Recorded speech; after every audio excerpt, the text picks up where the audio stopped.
ओम नमो भगवते वासुदेवाय। ओम नमो भगवते वासुदेवाय। ओम नमो भगवते वासुदेवाय। ओम अज्ञानतिमिरान्धस्य ज्ञानाञ्जनशलाकया चक्षुरुन्मिलितं येन तस्मै श्रीगुरुवे नमः। श्रीचैतन्यमनोभीष्टं स्थापितं येन भूतले स्वयं रूप कदा मह्यं ददाति स्वपदान्तिकं वन्देऽहं श्रीगुरुं श्रीयुतपदकमलं श्रीगुरुं वैष्णवांश्च श्रीरूपं साग्रजातं सगण रघुनाथान्वितं तं सजीवं साद्वैतं सावधूतं परिजनसहितं कृष्णचैतन्यदेवं श्रीराधा कृष्णपादान् सगण ललिता शिविशाखान्वितंश्च हे कृष्ण करुणा सिन्धु दीनबन्धो जगत्पदे गोपेश गोपिका कान्द राधा कान्द नमोऽस्तुते तप्त काञ्चन गौराङ्गी राधे वृन्दावनेश्वरी वृषभानुसुते देवी प्रणमामि हरिप्रिये वाञ्छाकल्पतरुभ्यश्च कृपा सिन्धुभ्येव च पतितानां पावनेभ्यो वैष्णवेभ्यो नमो नमः। नमः ओं विष्णुपादाय कृष्णपृष्ठाय भूतले श्रीमते भक्तिवेदान्त स्वामिन् इति नामिने नमस्ते सारस्वती देवे गौरवाणी प्रचारिणे निर्विशेष शून्यवादी पाश्चात्य देशतारिणे जय श्री कृष्ण चैतन्य प्रभु नित्यानंद श्री अद्वैत गदाधर श्रीवासादि गौर भक्त वृंदा हरे कृष्णा कृष्णा कृष्णा हरे हरे हरे राम राम राम हरे हरे नारायणं नमस्कृत्यं नरं चैव नरोत्तमं देवीं सरस्वतीं व्यासं ततो जयमुदीरयेत् नष्टप्रायेषु भद्रेषु नित्यं भागवत सेवया भगवती उत्तम श्लोके भक्तिर्भवति नैष्टिकी मूकं करोति वाचालं पङ्गुं लङ्घायते गिरिं यत्कृपा तमहं वन्दे श्रीगुरुं दीनतारिणं परमानन्दमाधवं श्रीचैतन्यमीश्वरम् योऽन्ध प्रविश्य मम वाचमिमां प्रसूक्तां सञ्जीवयति अखिलशक्तिधरस्वनाम्नाम् अन्यां च हस्तचरणश्रवणतुगादीन् प्राणां नमो भगवते पुरुषाय तुभ्यं जयदं सुरदो पङ्गुर्मम मन्दमतिर्गति मत्सर्वस्य पादाम्बुजो राधामदनमोहनो तमादिदेवं करुणानिधानं तमालवर्णं सुहृदावतारम् अपार संसार समुद्र सेतुं भजामहे भागवतस्वरूपम् परमानंद पाठाय प्रेमवर्षि अक्षराय दे सर्वदा सर्वसेव्याय श्रीकृष्णाय नमोस्तुमे गुरुवे गौरचंद्राय राधिकाय तदालये कृष्णाय कृष्णभक्ताय तद्भक्ताय नमो नमः। हरे कृष्णा हरि ओम तत्सत्। നമ്മൾ ഇന്ന് ചർച്ച ചെയ്യാൻ പോകുന്ന ശ്രീമദ് ഭാഗവതം പ്രഥമസ്കന്ധം 12-ാമത്തെ അധ്യായം 31-ാമത്തെ ശ്ലോകം മുതൽക്കാണ്. राजपुत्रो ववृद्धे आसु शुक्लायुवोधुपाम् आपुर्यमान पितृभिः काष्ठाभिरिव सोन्वहम् स राजपुत्रो ववृद्धे आसु शुक्लायुवोधुपाम् आपुर्यमान पितृभिः काष्ठाभिरिव सोन्वहम्. हरे कृष्णा. हरे कृष्ण. ओम नमो भगवते वासुदेवाय. ओम नमो भगवते वासुदेवाय. स राजपुत्रो ववृद्धे आशु शुक्ल इवोडुपाः आपूर्यमान पितृभिः काष्ठाभिरिवसो अन्वहम्. हरे कृष्ण. വിവർത്തനം.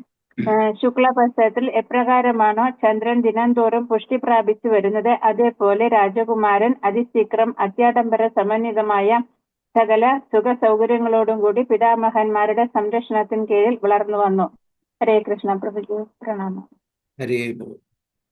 As the moon in its waxing fortnight develops day after day, so the royal prince Parikshit very soon developed luxuriantly under the care and full facilities of his guardian grandfathers.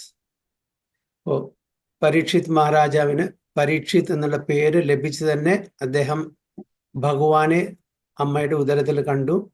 പക്ഷെ ആ വ്യക്തി ആരാണെന്ന് ജനിച്ച ശേഷം എല്ലാവരും അന്വേഷിച്ചു കൊണ്ടിരിക്കുകയാണ്, അല്ലേ?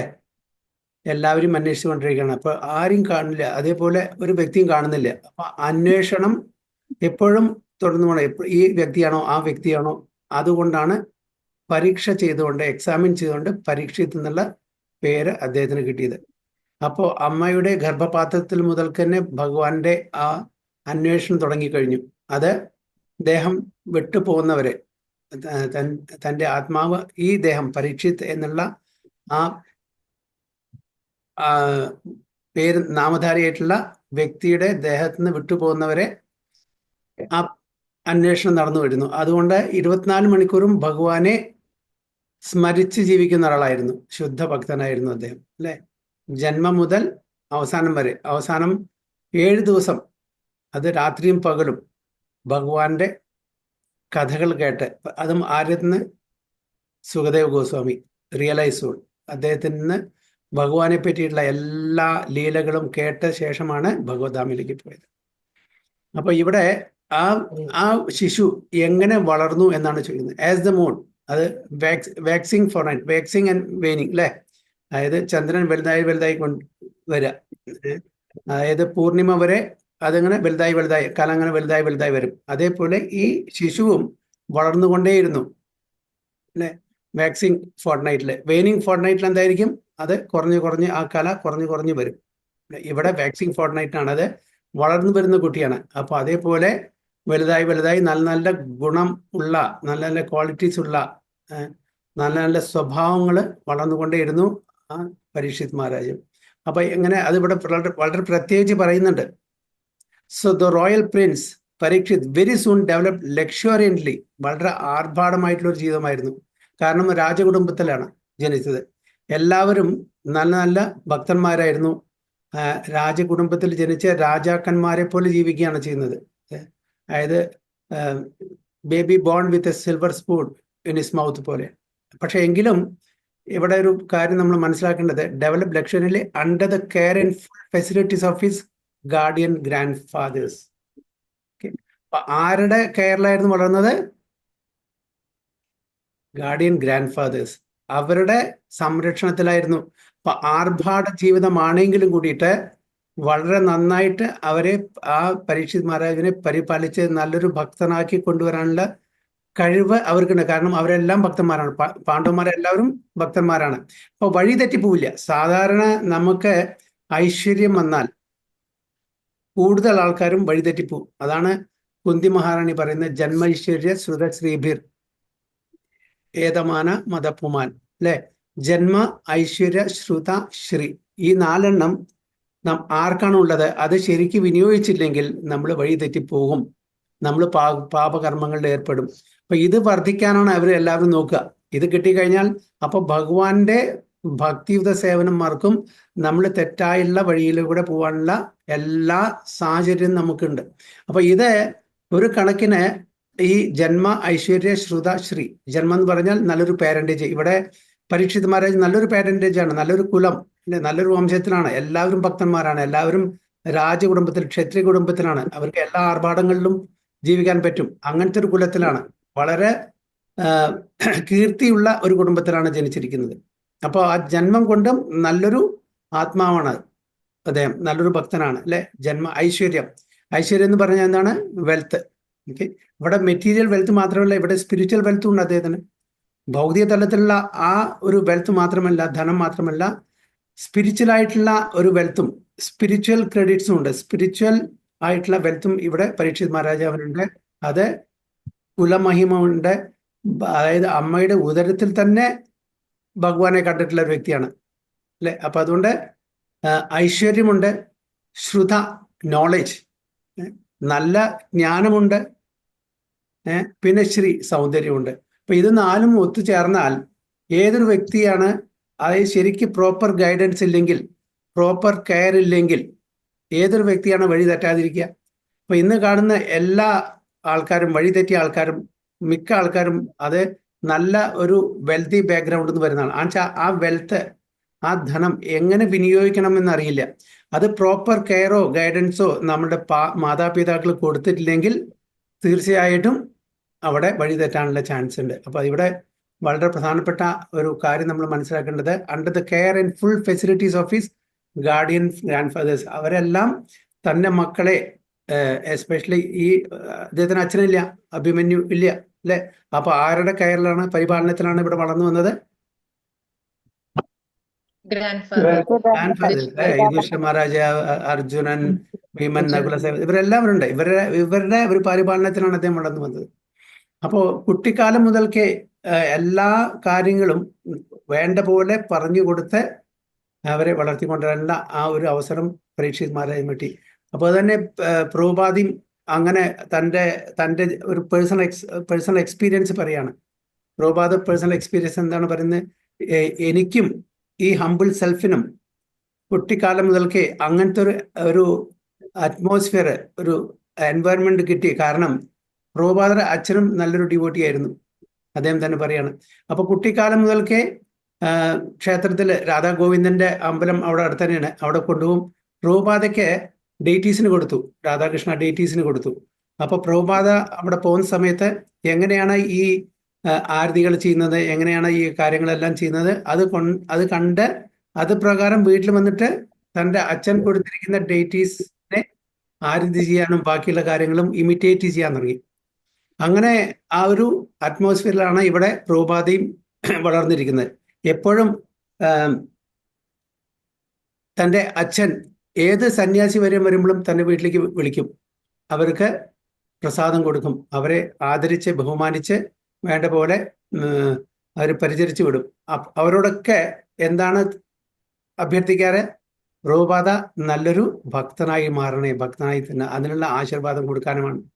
അപ്പൊ ഇതെല്ലാം തൻ്റെ അച്ഛൻ കുട്ടിക്കാലം മുതൽക്കേ പ്രഭുപാദയെ വളരെ കെയർ എടുത്തിട്ട് ഒരു നല്ലൊരു ഭക്തനാവണം എന്നുള്ള ആഗ്രഹത്തോടു കൂടിയാണ് വളർന്നത്. അമ്മയ്ക്ക് എന്താണായിരുന്നു ആഗ്രഹം? പ്രഭുപാദ എന്തായി തീരണം എന്നായിരുന്നു ആഗ്രഹം അമ്മയ്ക്ക്? അതായത് ലണ്ടനിൽ പോയിട്ട് വക്കീല ഭാഗമൊക്കെ പഠിച്ച് ഒരു നല്ലൊരു വക്കീലായി തീരണം എന്നായിരുന്നു ആഗ്രഹം. പക്ഷെ ഇവിടെ എന്തായിരുന്നു? അച്ഛൻ നല്ലൊരു ഭക്തനായി തീരണം. അപ്പോൾ അതുകൊണ്ടാണ് ഏതൊരു സന്യാസി വരുമ്പോഴും സാധുക്കളും വീട്ടിൽ വരുമ്പോൾ അവരോടെല്ലാം റിക്വസ്റ്റ് ചെയ്യും, ദയവിതട്ടെ അഭയതേ അനുഗ്രഹിക്കണം, അവൻ നല്ലൊരു ഭക്തനാവണം. ഇപ്പൊ കുട്ടിക്കാലം മുതൽ തന്നെ 4-5 വയസ്സുള്ള സമയത്ത് തന്നെ ചെറിയൊരു രഥം തൻ്റെ അച്ഛൻ്റെയും മറ്റുള്ളവരുടെയും എല്ലാം സഹായത്തോടെ ഉണ്ടാക്കിയിട്ട് ജഗന്നാഥ്പുരിയിൽ എങ്ങനെ രഥയാത്ര നടത്തുന്നു അതേപോലെ നടത്തി ഉത്സവം, പ്രസാദം വിതരണം എല്ലാം ചെയ്തു, എല്ലാവരെയും അടുത്തുള്ള എല്ലാവരെയും വിളിച്ചിട്ട്. അപ്പോൾ ആ സമയം തന്നെ അച്ഛൻ്റെയും അമ്മയുടെയും ആ ഒരു വളർത്തിക്കൊണ്ടിരുന്ന ഇത് കാരണം അദ്ദേഹത്തിന് അതിനോട് നല്ല താല്പര്യം തോന്നി. പിന്നീട് ഒരു യൗവനാവസ്ഥയിൽ എസ്പെഷ്യലി കോളേജ് സമയത്തൊക്കെ അതിന് ചെറുതായിട്ട് വഴിമാറി. കാരണം ഗാന്ധിയൻ പ്രിൻസിപ്പിൾസും ഗാന്ധിയൻ ആദർശങ്ങളൊക്കെ വന്ന് ഫ്രീഡം ഫൈറ്റിനും അങ്ങനെയുള്ള ഒരു തലത്തിലേക്ക് മാറി. പക്ഷേ തൻ്റെ ഗുരു മഹാരാജിനെ കണ്ട ശേഷം 1922 ഭക്തി സിദ്ധാന്ത സരസ്വതി ഗോസ്വാമി മഹാരാജിനെ കണ്ട ശേഷം അദ്ദേഹത്തിന് മനസ്സിലായി, ഞാൻ പോകുന്ന വഴി ശരിയല്ല, തിരിച്ചു വന്നു. അപ്പൊ നമ്മളും നമ്മുടെ മക്കളെ അതേപോലെ വളർത്തുകയാണെങ്കിൽ ആദ്യം മുതൽക്ക് തന്നെ, എന്നാണ് പ്രഹ്ലാദ് മഹാരാജൻ പറയുന്നത്, എന്താണ്? കൗമാരം ആചരേത് പ്രാജ്ഞോ ധർമാൻ ഭാഗവതാനിഹ ദുർലഭം മാനുഷ്യം ജന്മ തദപി അദ്ഭുതം അർത്ഥതം, അല്ലെ? അപ്പൊ അത് കൗമാരം മുതൽക്കേ നമ്മൾ കൊണ്ടുവരും നമ്മളുടെ മക്കളെ. പ്രഭുപാദ പറയാറുണ്ട്, അതായത് അമ്മയുടെ ഡേറ്റി വർഷിപ്പ് പറഞ്ഞാൽ മക്കളെ നന്നായിട്ട് പരിചരിച്ച് വളർത്തിക്കൊണ്ടിരിക്കുക, അതാണ് അവരുടെ ഡേറ്റി വർഷിപ്പ്. മക്കളെ നന്നായിക്കൊണ്ട്, കാരണം നമ്മളുടെ മാക്സിമം എഫേർട്ട് എടുക്കണം. അതുകൊണ്ടാണ് ഈവൻ നമ്മളുടെ സംസ്കാരങ്ങളുടെ ഗർഭധാന സംസ്കാരം ആദ്യം തന്നെ ഒരു കുട്ടി എങ്ങനത്തെ കുട്ടി ജനിക്കണം എന്ന് നമ്മൾ ആ ഗർഭധാന സംസ്കാരത്തിലൂടെയാണ് നല്ലൊരു ആത്മാവ് ഗർഭപാത്രത്തിൽ കയറുള്ളൂ. അങ്ങനെ നല്ലൊരു ഭക്തനായിട്ട് തീരണമെങ്കിൽ നമ്മൾ ആ സംസ്കാരങ്ങൾ ചെയ്യണം. അപ്പൊ അവിടുന്ന് മുതൽക്ക് ആദ്യം മുതൽക്ക് തന്നെ, അതായത് എന്താ പറയുക, മെയിൽ ഫീമെയിൽ യൂണിയൻ തുടങ്ങുന്നതിന് മുമ്പ് തന്നെ ആ സംസ്കാരങ്ങൾ ചെയ്താൽ അങ്ങനത്തെ ആത്മാവെയാണ് കുട്ടിയായിട്ട് ജനിക്കുന്നത്, നല്ലൊരു ഭക്തൻ. അപ്പൊ ഇവിടെ ആ ഗർഭപാത്രത്തിൽ തന്നെ പ്രഹ്ലാദ് മഹാരാജിന് കിട്ടി, ഇവിടെ പരീക്ഷിത് മഹാരാജനും കിട്ടി, ഭഗവാനെ കണ്ടു, ഭഗവാനെ സ്വയം കണ്ടു. മറ്റത് പ്രഹ്ലാദ് മഹാരാജ് ആരാണ്? നാരദ മഹർഷി ഭഗവാന്റെ ലീലകളെല്ലാം ഭാഗവതം കേൾപ്പിച്ചു കൊടുക്കുകയായിരുന്നു. രണ്ടുപേർക്കും ഭാഗ്യമുണ്ട്, രണ്ടുപേരും സാധാരണ. പക്ഷെ നമ്മൾക്ക് അങ്ങനത്തെ ഭാഗ്യമില്ല ഭഗവാനെ കാണാനോ അതേപോലെ ഭഗവാന്റെ ഈ കാര്യങ്ങളൊന്നും പറഞ്ഞു തരാനോ നമുക്ക് ഭാഗ്യം ഉണ്ടായിട്ടില്ല. പക്ഷെ ഇനി മുതൽക്കെങ്കിലും നമ്മളുടെ വരും തലമുറ ഇതറിയണം. ഏതൊരു വ്യക്തിയാണോ മക്കളെ ആഗ്രഹിക്കുന്നത് അവര് ഈ സംസ്കാരങ്ങളൊക്കെ ചെയ്താൽ നല്ല സന്താനങ്ങളുണ്ടാവും. അപ്പോ ഗർഭിണിയായിരിക്കുന്ന സമയത്ത് എന്താണ് ഭഗവത്ഗീത, ഭാഗവതം, രാമായണം എന്നീ ഗ്രന്ഥങ്ങൾ വായിക്കുക. ഭഗവാന്റെ അനുഗ്രഹം കൊണ്ട് അവരുടെ സംസ്കാരങ്ങളും അവർ ജനിക്കുമ്പോൾ ഒരു നല്ല ആയിട്ട് തീരും. അപ്പൊ അതാണ് സൺഡേ 9 മണിക്ക് തൊട്ടിട്ട് വൈകുന്നേരം ഈ പരിപാടി അവിടെ കല്യാണ മണ്ഡപത്തിൽ. അപ്പൊ അതാണ് ഇവിടെ നമ്മൾ മനസ്സിലാക്കേണ്ടത്. കുട്ടിക്കാലം മുതൽക്കേ നമുക്ക് നമ്മുടെ കുട്ടികളെ നന്നായിട്ട് വളർത്തുക. അപ്പൊ വളരെ ഫ്രണ്ട്ലി ആയിട്ട് പ്രഭുപാദ വളരെ ഫ്രണ്ട്ലി ആയിട്ടാണ് തൻ്റെ അച്ഛൻ തന്നെ വളർത്തിയിരിക്കുന്നത്. നല്ല വാശിയായിരുന്നു. ഇപ്പൊ രാത്രി മോഹൻദേ കട പൂട്ടിയിട്ട്, ടെക്സ്റ്റൈൽ ഷോപ്പാണ്, അത് പൂട്ടിയിട്ട് വരും. പൂട്ടി വരുന്ന സമയത്ത് വളരെ ക്ഷീണിച്ചിട്ടായിരിക്കും വരിക. അപ്പോൾ ചില സമയത്ത് ഒരു പ്രാവശ്യം അമ്മയ്ക്ക് സുഖമുണ്ടായിരുന്നില്ല. അപ്പോൾ പ്രഭുപാദ പറഞ്ഞു, കുട്ടിയായിരിക്കുന്ന സമയത്ത് എനിക്ക് കച്ചോരി വേണമെന്നോ സമോസ വേണമെന്നൊക്കെ. ഉടനെ ആ രാത്രി അത് ഉണ്ടാക്കി കൊടുത്തു. അങ്ങനെ വളരെ ഫ്രണ്ട്ലി മാനറിലാണ് തൻ്റെ മകനെ വളർത്തി കൊടുക്കുന്നത്. അതേസമയം വേണ്ടുന്ന കാര്യങ്ങളെല്ലാം വേണ്ട സമയത്ത് പറഞ്ഞു കൊടുത്ത് ആ കുട്ടിക്കാലം മുതൽക്ക് തന്നെ ആ ഭക്തിയുടെ ആ വിത്ത് അവിടെ പാകി കൊടുത്തു. അതാണ് ഇവിടെ പ്രഹ്ലാദ് മഹാരാജ് നിന്ന് കൗമാരം ആചര്യ പ്രാജ്ഞം. കൗമാരത്തിൽ തുടങ്ങും. അറ്റ്ലീസ്റ്റ് 5 വയസ്സുള്ള സമയത്തെങ്കിലും ഇത് തുടങ്ങിയിരിക്കണം മിനിമം. കുട്ടികളെ ആ ഭക്തി മാർഗത്തിൽ കൊണ്ടുവരിക. ഓക്കെ. കാരണം നമുക്ക് കിട്ടുന്ന ജന്മം ദുർലഭം മാനുഷ്യം ജന്മം. നമുക്ക് കിട്ടുന്ന ജന്മം എന്ന് പറഞ്ഞാൽ വളരെ ദുർലഭമാണ്. എത്രയോ, അതായത് ബ്രഹ്മാണ്ഡ ഭ്രമിതെ പോന ഭാഗ്യവാൻ ജീവ് ഗുരു കൃഷ്ണ പ്രസാദേ പായ ഭക്തി ലതാ ബീജമാണ്. അങ്ങനെ നമ്മള് ബ്രഹ്മാണ്ഡത്തില്, ഈ ഒരു ബ്രഹ്മാണ്ഡം അല്ല, ഒരു യൂണിവേഴ്സ് അല്ല, ഒരുപാട് ബ്രഹ്മാണ്ഡങ്ങളുണ്ട്. അപ്പൊ അതിലെല്ലാം നമ്മൾ പല യോനികളിൽ കൂടിയും സഞ്ചരിച്ച് അവസാനം നമുക്ക് കിട്ടുന്ന ഈ ജന്മം, മനുഷ്യ ജന്മം, അത് വളരെ വളരെ വിരളമാണ്, ദുർലഭമാണ്. അതാണ് ദുർലഭം മാനുഷ്യം ജന്മ തദപി അർത്ഥതം തദപി അധ്രുവം അർത്ഥതം. അതായത് ഈ ജന്മം വളരെ വിരളമാണ്, പക്ഷേ എന്താണ്, അത് ടെമ്പററി ആണ്. എന്നും നമ്മൾ ഈ മനുഷ്യ ശരീരത്തിന് ഉണ്ടാവില്ല. ഇനിയിപ്പോൾ അടുത്ത ജന്മം നമുക്ക് മനുഷ്യ ജന്മം കിട്ടുമെന്നും അറിയില്ല, ഒരു ഗ്യാരണ്ടി ഇല്ല. നമ്മൾ ചെയ്യുന്ന കർമ്മത്തിന്റെ അനുസരിച്ചായിരിക്കും അടുത്ത ജന്മം. മനുഷ്യ ജന്മമായിരിക്കാം, ചിലപ്പോൾ നമ്മൾ ഇവിടുന്ന് മുക്തി കിട്ടി ഭഗവത്ധാമിൽ പോവാം, ചിലപ്പോൾ നമ്മളെ മൃഗമായിട്ട് ജനിക്കാം, പക്ഷിയായിട്ട് ജനിക്കാം, മത്സ്യമായിട്ട് ജനിക്കാം, വൃക്ഷങ്ങളായിട്ട് ജനിക്കാം, എന്ത് വേണമെങ്കിലും ജനിക്കാം, നമ്മുടെ കർമ്മത്തിനനുസരിക്കും. അപ്പൊ ഈ കിട്ടുന്ന ഈ ജന്മം നമ്മൾ പാഴാക്കാൻ പാടില്ല.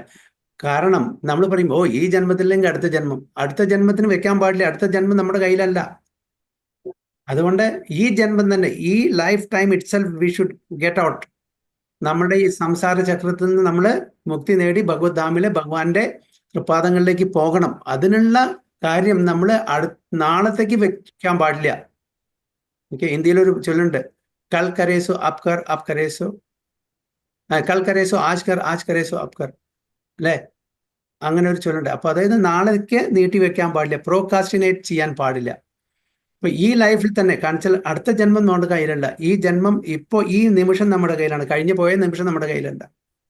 അപ്പൊ അതുകൊണ്ടാണ് തദപി അധ്രുവം, ഇത് ടെമ്പററി ആണ്, താൽക്കാലികമാണ്. ഈ മനുഷ്യജന്മം ഇനി വീണ്ടും കിട്ടിക്കൊള്ളണം നിർബന്ധമില്ല. അതുകൊണ്ട് അർത്ഥതമായിട്ടുള്ള ഈ ജന്മം, അതായത് വളരെ മീനിങ് ഫുൾ ആയിട്ടുള്ള ഈ ജന്മം നമ്മൾ എന്തിനു ഉപയോഗിക്കണം? ഭക്തിയുത സേവനത്തിന് ഉപയോഗിക്കണം. എന്നിട്ട് കുട്ടിക്കാലം മുതൽക്കേ, കൗമാരം മുതൽക്കേ നമ്മളൊരു ഭക്തനായിട്ട് നമ്മൾ ജീവിക്കുകയാണെങ്കിൽ നമുക്ക് അടുത്ത ജന്മത്തിലേക്ക് നീട്ടി വെക്കേണ്ട ആവശ്യമില്ല. അടുത്ത ജന്മം നമ്മുടെ കയ്യിലല്ല, നാളെ നമ്മുടെ കയ്യിലല്ല, അടുത്ത നിമിഷം നമ്മുടെ കയ്യിലല്ല. അതെ, നമുക്ക് അടുത്ത നിമിഷത്തെ പറ്റി പറയാൻ പറ്റുമോ? പറ്റില്ല. ഒരു നിമിഷം നമുക്ക് കൂട്ടിക്കെട്ടാൻ പറ്റുമോ? പറ്റില്ല. നമുക്ക് എത്ര വേണമെങ്കിലും സ്വത്ത് സമ്പാദിക്കാം, പക്ഷെ ഒരു നിമിഷം പൈസ കൊടുത്ത് മേടിക്കാൻ പറ്റുമോ? അത് ആൾറെഡി പ്രകൃതി ഭഗവാൻ നിശ്ചയിച്ചു കഴിഞ്ഞിരിക്കുന്നുണ്ട്. പക്ഷെ ഇപ്പോൾ ഞാൻ എന്തു ചെയ്യുന്നു എന്നുള്ളത് ഞാനാ തീരുമാനിക്കുന്നത്, ഭഗവാനല്ല. അതിൻ്റെ ചോയ്സ്, അതിൻ്റെ ഫ്രീഡം ഭഗവാൻ നമുക്ക് തന്നിട്ടുണ്ട്. അപ്പോൾ ആ ഫ്രീഡം നമ്മൾ ദുരുപയോഗിക്കാതെ നമ്മൾ അത് നല്ല രീതിയിൽ ഭഗവാന്റെ പ്രീതിക്കായിട്ട്, ഭഗവാന്റെ ഇഷ്ടത്തിനനുസരിച്ച്, നിർദ്ദേശത്തിനനുസരിച്ച് ജീവിക്കുകയാണെങ്കിൽ നമുക്ക് അടുത്തൊരു ജന്മം ഈ ഭവസാഗരത്തിൽ വീണ്ടും വരേണ്ടി വരില്ല. എന്താണ് ഭവസാഗരം? ജന്മ മൃത്യു ജരാവ്യാധി, അല്ലെ? ഈ ജന്മ മൃത്യു ജരാവ്യാധി കൂടെ നമ്മൾ ഇപ്പോൾ അനന്തകാലം മുതൽക്ക് കടന്നു പോയിക്കൊണ്ടിരിക്കുകയാണ്. അപ്പോൾ അതിനൊരു ഫുൾ സ്റ്റോപ്പ് വരുത്തണമെന്നുണ്ടെങ്കിൽ തീർച്ചയായിട്ടും നമ്മളൊരു ശുദ്ധഭക്തനായിട്ട് മാറണം. അതിനുള്ള ഉദാഹരണങ്ങളാണ് പ്രഹ്ലാദ് മഹാരാജും പരീക്ഷിത് മഹാരാജും പഞ്ചപാണ്ഡവന്മാരും ഇവരെല്ലാം. അപ്പൊ ഇവിടെ അതാണ് ഇവിടെ പറയുന്നത്.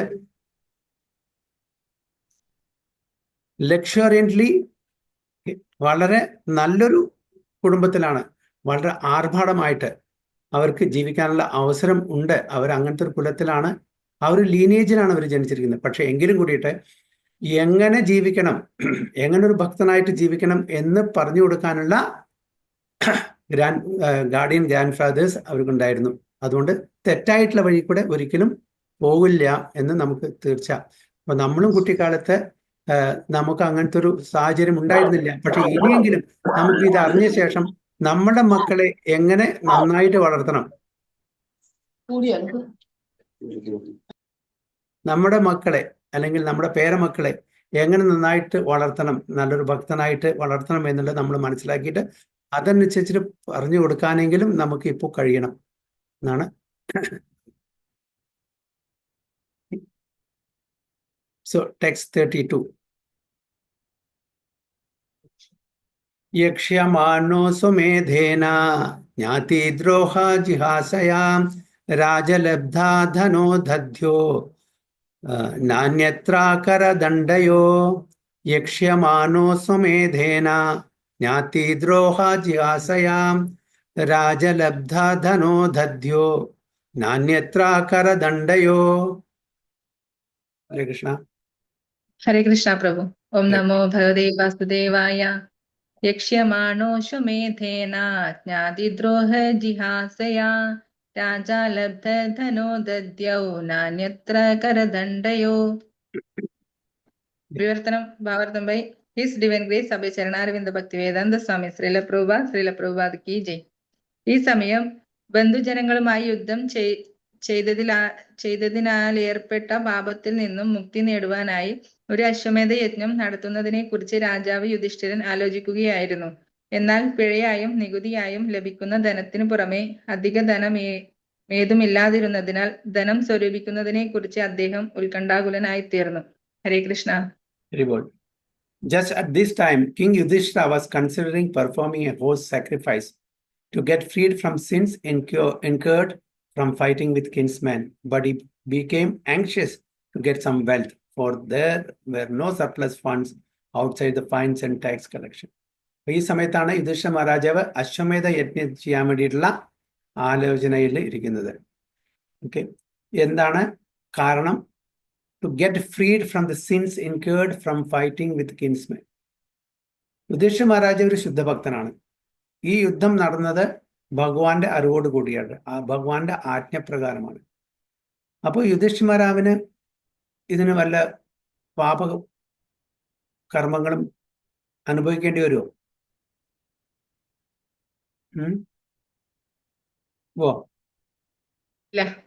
പിന്നെ എന്തിനാണ് ഈ അശ്വമേധ യജ്ഞം ഇവിടെ ചെയ്യാൻ ഒരുങ്ങുന്നത്?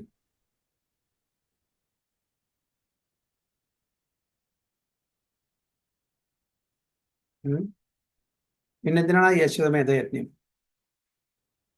A horse sacrifice to get freed from sins incurred from fighting with kinsmen. അതിന്റെ പാപകർമ്മങ്ങളിൽ നിന്നും മുക്തനാവാൻ വേണ്ടിയിട്ടാണ് ഈ അശ്വമേധ യജ്ഞം ഇവിടെ ഏർപ്പാട് ചെയ്യുന്നത്. അങ്ങനെ യുധിഷ്ഠിര മഹാരാജാവിന് പാപകർമ്മങ്ങളൊന്നും വരുന്നില്ലെങ്കിൽ, കിട്ടുന്നില്ലെങ്കിൽ എന്തിനാണ് അശ്വമേധ യജ്ഞം ഇവിടെ ചെയ്യാൻ ആലോചിക്കുന്നത്? എന്താണ് കാരണം?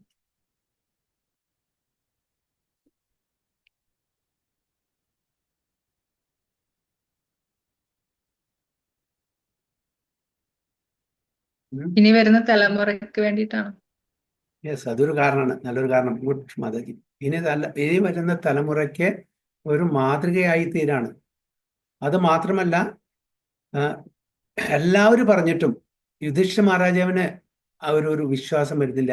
അപ്പോഴും വിചാരിക്കുന്നത് ഇത് ഞാൻ കാരണം, എനിക്ക് ആ ഒരു സ്ഥാനമാനത്തിന് വേണ്ടിയിട്ട്, ആ ഒരു സ്ഥാനം കിട്ടാൻ വേണ്ടിയിട്ട്, എനിക്കൊരു രാജഭരണം ചെയ്യണം എന്നുള്ള ആഗ്രഹത്തിന് വേണ്ടിയിട്ടാണ് ഇത്രയും ഞാൻ വലിയൊരു യുദ്ധത്തിൽ പങ്കെടുത്തതും അതിൻ്റെ കാരണക്കാരൻ ഞാനാണെന്ന് വിചാരിച്ചിട്ട് അതിൻ്റെ പാപകർമ്മങ്ങളെല്ലാം എനിക്ക് കിട്ടും, അതിനെ അറ്റോൺ ചെയ്യണം, അതിന് ഞാൻ ഒരു പ്രായശ്ചിത്തം ചെയ്യണം എന്നുള്ള ഒരു ഇതിലാണ് അത്. അപ്പോൾ അദ്ദേഹം ഭഗവാൻ കൃഷ്ണൻ പറഞ്ഞു, വ്യാസദേവൻ പറഞ്ഞു, ധൗമ്യൻ പറഞ്ഞു, എല്ലാവരും പറഞ്ഞു. എന്നാലും അദ്ദേഹത്തിന് സമാധാനമില്ല. ഞാനാണ് അതിന്റെ കാരണം. എനിക്ക് വേണമെങ്കിൽ ഈ യുദ്ധം ഒഴിവാക്കാമായിരുന്നു. എൻ്റെ ആ മോഹം, അതിമോഹം, അതായത് ഈ സീറ്റിനോടുള്ളത്, രാജഭരണം, അതിനോടുള്ള അതിമോഹം, സ്ഥാനമാനങ്ങൾക്കുള്ള അതിമോഹം, അത് കാരണം എത്രയോ നിരപരാധികളായിട്ടുള്ള ആൾക്കാരാണ് വധിക്കപ്പെട്ടത്. അതിന് ഞാനാണ് ഉത്തരവാദി. അത് സ്വയം ഏറ്റെടുത്തു. അപ്പോൾ നമുക്കറിയാം, യുദ്ധത്തിന് മുമ്പേ എങ്ങനെയാണോ അർജുനൻ ഇങ്ങനൊരു പരിസ്ഥിതിയിൽ വന്നുപെട്ടത്. ഓക്കെ, അത് ഭഗവത്ഗീത ഉപദേശിച്ചു കൊടുത്തപ്പോൾ മനസ്സിലായി. അർജുനൻ തയ്യാറായി യുദ്ധത്തിന്, ഭഗവാന്റെ പ്രീതിക്ക് വേണ്ടി. പക്ഷെ യുദ്ധത്തിന് ശേഷം അതേ കൺഫ്യൂഷൻ ആർക്ക് വന്നു? ഇവിടെ യുധിഷ്ഠിര മഹാരാജാവിന് വന്നു. ഭഗവാൻ കൃഷ്ണൻ, വ്യാസദേവൻ, ധൗമ്യൻ ഇവരെല്ലാവരും ശ്രമിച്ചു. പക്ഷെ എന്താ, ഭഗവാൻ കൃഷ്ണന് യുധിഷ്ഠിര മഹാരാജാവിനെ പറഞ്ഞ് മനസ്സിലാക്കി കൊടുക്കാൻ പറ്റില്ലേ? അതിന് കഴിവില്ലേ? എന്നിട്ട് മനസ്സിലായില്ല. കാരണം എന്താണ്? ഭീഷ്മരെ ഉപദേശിക്കാൻ വേണ്ടിയിട്ടായിരുന്നു. ഭീഷ്മർക്ക് ഈ പ്രശംസ പോണം. ഇതിന്റെ ക്രെഡിറ്റ് ആർക്ക് പോണം? ഭീഷ്മ പിതാമഹന് പോണം. അതുകൊണ്ടാണ് ഭീഷ്മ പിതാമഹനിലൂടെ ഈ കാര്യങ്ങളെല്ലാം പറഞ്ഞ് മനസ്സിലാക്കി. അപ്പൊ ഇതിന്റെ ക്രെഡിറ്റ്, ഇതിന്റെ ഗ്ലോറിഫിക്കേഷൻ പോകേണ്ടത് ഭീഷ്മ പിതാമഹനാണ്. അപ്പൊ അതുകൊണ്ട് ഭീഷ്മ പിതാമഹൻ വഴി. എങ്കിലും ഭീഷ്മരുടെ ആ ഒരു ഇൻസ്ട്രക്ഷൻ പ്രകാരം അശ്വമേധ യജ്ഞം ഇവിടെ ചെയ്യാൻ ഒരുമ്പോഴാണ്. പക്ഷെ ഖജാനയിൽ പൈസ ഇല്ല. ഖജാനയിലുള്ള പൈസ എന്താണ്? അതായത് കരം, ടാക്സസ്, പിന്നെ ഫൈൻസ്. ഫൈൻസ് പറഞ്ഞാൽ നമ്മുടെ ഓരോ എന്തെങ്കിലും ചെയ്യാൻ പാടില്ലാത്ത കാര്യങ്ങൾ ചെയ്യുമ്പോൾ നമ്മൾ ഫൈൻ അടിക്കില്ല. ട്രാഫിക് ഫൈൻ, റോങ് പാർക്ക് ചെയ്തു, അതായത് ഓവർ സ്പീഡിൽ പോയി, അപ്പോൾ ഒക്കെ ഫൈൻ. ഇതെല്ലാം തൻ്റെ ഈ ഖജാനയിൽ വരും, സ്റ്റേറ്റിൻ്റെ. അപ്പോൾ അങ്ങനെയുള്ള കുറച്ച് പൈസ ഉള്ളൂ. അതുകൊണ്ടൊന്നും നമുക്ക് അശ്വമേധ യജ്ഞം, അങ്ങനെ യജ്ഞങ്ങൾ ചെയ്യാൻ പറഞ്ഞാൽ ഒരുപാട് ധനം വേണം, ഒരുപാട് ധനം വേണം. അപ്പോൾ അതിനുള്ള ധനം സ്വരൂപിക്കണം. അതിനുള്ള വഴിയാണ് കാണുന്നത്. നമുക്ക് നോക്കാം എന്താണ് പർപ്പോട്ടിലും. Okay, as the Brahmanas and vipras had a right to be subsidized by the state executive head had the right to collect taxes and fines from citizens. Okay, ബ്രാഹ്മണാസിനും വിപ്രാസ്, സ്കോളേഴ്സ്, അവർക്കൊക്കെ സബ്സിഡി കിട്ടാനുള്ള അവകാശമുണ്ട്. അവർക്ക് ടാക്സ് കളക്ട് ചെയ്യാനുള്ള അവകാശമുണ്ട്. കാരണം ക്ഷത്രിയന്മാർക്ക് രാജ്യം ഭരിക്കണമെങ്കിൽ പൈസ വേണം, ധനം വേണം. അപ്പോൾ ടാക്സ് ആണ്, കരം മേടിക്കുക. അത് ഇപ്പോഴും നടക്കുന്നുണ്ട് അല്ലേ? After the battle of Kurukshetra the state treasury was exhausted. അപ്പോൾ ഈ യുദ്ധം കഴിഞ്ഞപ്പോഴേക്കും സ്റ്റേറ്റിലത്തെ ട്രഷറി കംപ്ലീറ്റ് കാര്യമായി, ഖജാനയിലൊന്നുമില്ല.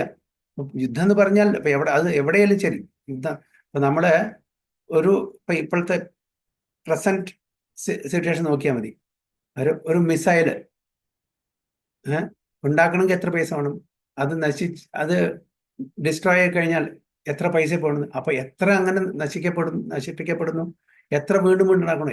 അപ്പോൾ കംപ്ലീറ്റ്, അതായത് പാപ്പറാവും ഒരു രാജ്യം യുദ്ധത്തിൽ ഏർപ്പെട്ട. അവരുടെ എക്കണോമിക് കണ്ടീഷൻ തകർന്ന് അത് അത്രയും തകരും. അപ്പോൾ യുദ്ധം, അത്രയും വലിയ യുദ്ധമാണ് ഇവിടെ നടന്നിരിക്കുന്നത്. അതിനുശേഷം അവരെ പോപ്പറായി, അവരിൽ പൈസയില്ല, exhausted. And therefore there was no surplus fund except the fund from tax collection and fines. അപ്പോൾ ഈ ടാക്സ് കളക്ഷനും ഫൈനും പിഴ ഈടാക്കുന്ന ആ പൈസ മാത്രമേ ഉള്ളൂ. Such funds were sufficient only for state budget. അപ്പോൾ രാജ്യത്തിലെ കാര്യങ്ങൾ നടക്കണം, അതിനു വേണ്ടി മാത്രമേ ഇതുള്ളൂ. അപ്പോൾ ഇതിനു വേണ്ടിയിട്ട് ആണ് അശ്വമേധ യജ്ഞം. അശ്വമേധ ഒന്നാമത്, ഈ യജ്ഞം ചെയ്താൽ പാപകർമ്മങ്ങളിൽ നിന്ന് വിമുക്തനാവാം. രണ്ടാമത് ഭഗവാനെ ഗ്ലോറിഫൈ ചെയ്യാം. ഓക്കെ, ഇത് നല്ലൊരു കാര്യമാണ് യജ്ഞം ചെയ്യുന്നത്. അപ്പോൾ ഈ യജ്ഞം ചെയ്യണമെന്നുണ്ടെങ്കിൽ അശ്വമേധ യജ്ഞം എന്ന് പറഞ്ഞാൽ ഹോഴ്സ് സാക്രിഫൈസ്. അതായത് ഒരു കുതിരയെ അഴിച്ചുവിടും, അതിൻ്റെ പിന്നാലെ ആർമി ഉണ്ടായിരിക്കും. അപ്പോൾ ആ കുതിരയെ എല്ലാവരും അതായത് ബാക്കിയുള്ള സബോർഡിനേറ്റ് കിങ്സ് ഉണ്ട്. ഇപ്പൊ യുധിഷ്ഠിര മഹാരാജ ഇവിടെ ചക്രവർത്തി പദത്തിലാണ് ഇരിക്കാൻ പോകുന്നത്. അപ്പൊ എല്ലാ രാജാക്കന്മാരും അദ്ദേഹത്തിന് കീഴിലായിരിക്കണം. അപ്പൊ എല്ലാ രാജാക്കന്മാരും അത് സമ്മതിച്ചോണ്ടെന്നില്ല. ഓക്കെ, എല്ലാവരും സമ്മതിച്ചാൽ നല്ലത്. സമ്മതിച്ചില്ലെങ്കിൽ ആരാണോ സമ്മതിക്കാതെ അവർ കുതിരയെ പിടിച്ചു കെട്ടിയാൽ അവിടെ പിന്നെ യുദ്ധം അവർ തമ്മിൽ, ആ രാജാക്കന്മാരും ഇവരുടെ ആർമിയും തമ്മിൽ യുദ്ധം. അതിൽ തോൽപ്പിച്ചിട്ട് പിന്നെ അവരെ സബോർഡിനേറ്റ് ആക്കണം. അങ്ങനെയാണ് വേണ്ടത്. അപ്പൊ അങ്ങനെ എല്ലാവരും ജയിച്ച് ആ മാത്രമേ ഇവിടെ ചക്രവർത്തി ആ പദം ഇവിടെ കിട്ടുള്ളൂ. അപ്പൊ ഇങ്ങനെ പോകുന്ന സമയത്ത് മണിപ്പൂരിൽ വെച്ചിട്ട് അർജുനൻ എത്ര ഭാര്യമാരാണ്? 4 ഭാര്യമാരാണ് പ്രധാനപ്പെട്ടത്. ഒന്ന് ദ്രൗപദി, സുഭദ്ര, ഉലൂപ്പി ആൻഡ് ചിത്രാംഗത, അല്ലെ? അപ്പൊ ചിത്രാംഗതയിലുള്ള മകന്റെ പേരെന്താണ്? ബബ്രുവാഹനൻ. ആ ബബ്രുവാഹനൻ അർജുനായിട്ട്, അതായത് കുതിരെ പിടിച്ച് കെട്ടിട്ടു. ബബ്രുവാനായിട്ട് അവിടെ യുദ്ധം തുടങ്ങി. യുദ്ധത്തിൽ ഏർപ്പെട്ട് ബബ്രുവാൻ ഡിഫീറ്റ് ചെയ്ത് അർജുനെ വധിച്ചു എന്നാ പറയുന്നത്. അത്രയും പവർഫുൾ ആയിരുന്നു ബബ്രുവാൻ, ചിത്രാംഗതയുടെ മകൻ. എന്നിട്ട് ഉലൂപ്പി നാഗകന്യാണ് വേറൊരു. ആ ഉലൂപ്പിയാണ് എന്തൊരു മണിരത്നം കൊടുത്തിട്ട് ആ അർജുനെ ജീവിപ്പിച്ചത്. ബബ്രുവാൻ അങ്ങനെയാണ്. പിന്നെ ഉലൂപ്പിയുടെ മകനാണ് ഇരാവൻ. ആൻഡ് സുഭദ്രയുടെ മകനാണ് ആരാണ്? അഭിമന്യു. പിന്നെ ദ്രൗപദിയിലുള്ള മകന്റെ പേരെന്താണ്? ശ്രുതവർമ്മ, അങ്ങനെ എന്തോ, ശ്രുതകർമ്മ, സംതിങ് ലൈക്ക് ദാറ്റ്. ശ്രുതവർമ്മ അങ്ങനെ എന്താണ് പേര്. അപ്പൊ ഇങ്ങനെ 4 മക്കളാണ് പ്രധാനപ്പെട്ടുള്ളത്. അപ്പൊ ഇവിടെ ബബ്രുവാൻ അവിടെ കുതിരയെ പിടിച്ച് കെട്ടിട്ടു. പിന്നീടാണ് മനസ്സിലായത് ഞാൻ തെറ്റ് ചെയ്തു, കാണിച്ചാൽ സ്വന്തം അച്ഛനാണ് വധിച്ചത്. എന്തായാലും അവിടെ വിജയം വന്നു. അങ്ങനെയുള്ള അപ്പൊ ഒരുപാട് രാജകുമാരെ അവരെല്ലാവരും അടുത്ത് പോയിട്ട് യുദ്ധം ചെയ്തിട്ട്, അഥവാ അവരെ സമ്മതിച്ചിട്ടില്ലെങ്കിൽ അവരെ യുദ്ധം ചെയ്ത് തോൽപ്പിച്ചിട്ട് അവരെ സബോർഡിനായിട്ടാക്കണം. അങ്ങനെ എല്ലാ രാജാക്കന്മാരും സബോർഡിനായിട്ടായി കഴിഞ്ഞാൽ അവര് ടാക്സ് കൊടുക്കും, അവര് ധനം കൊടുക്കും. അങ്ങനെ ആ ധനം സ്വരൂപിച്ചിട്ടാണ് അശ്വമേധ യജ്ഞം ചെയ്യുന്നത്.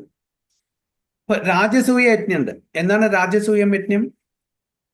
അതായത് രാജാവായിട്ട് വഴിക്കാനുള്ള ആ യജ്ഞം. അപ്പോ ഈവൻ എല്ലാ രാജ്യത്തിലെ രാജാക്കന്മാരെയും ക്ഷണിക്കും. ഈവൻ ഡെമിഗോഡ്സും കൂടി വരുന്നവരാണ്. അവർക്ക് അതിന് വേണ്ടുന്ന എല്ലാ സൗകര്യങ്ങളും ഉണ്ടാക്കി കൊടുക്കണം, താമസത്തിനും ഭക്ഷണത്തിനും എല്ലാ സൗകര്യങ്ങളും. അപ്പോൾ അതിനും ധനം വേണം. അപ്പൊ അങ്ങനത്തെ ഒരു സമയത്താണ് രാജസൂയ യജ്ഞത്തിലാണ് ഭഗവാൻ കൃഷ്ണനെ അവിടെ ചീഫ് ആയിട്ട് നിയമിച്ചിട്ട് അഭിഷേകം ചെയ്യലും. ആ സമയത്താണ് നമ്മളുടെ ശിശുപാലൻ ഭഗവാനെ അസഭ്യം പറയലും അദ്ദേഹത്തിന്റെ വധമൊക്കെ നടക്കുന്നത് ആ സമയത്താണ്. അപ്പോൾ രാജസൂയ യജ്ഞം, അശ്വമേധ യജ്ഞം ഒക്കെ പറയുന്നുണ്ട്. അപ്പൊ ഈ യജ്ഞം ചെയ്യാൻ വേണ്ടിയിട്ട് പൈസ വേണം. അതിനു വേണ്ടിയിട്ടാണ് ഇവിടെ ശ്രമിക്കുന്നത്.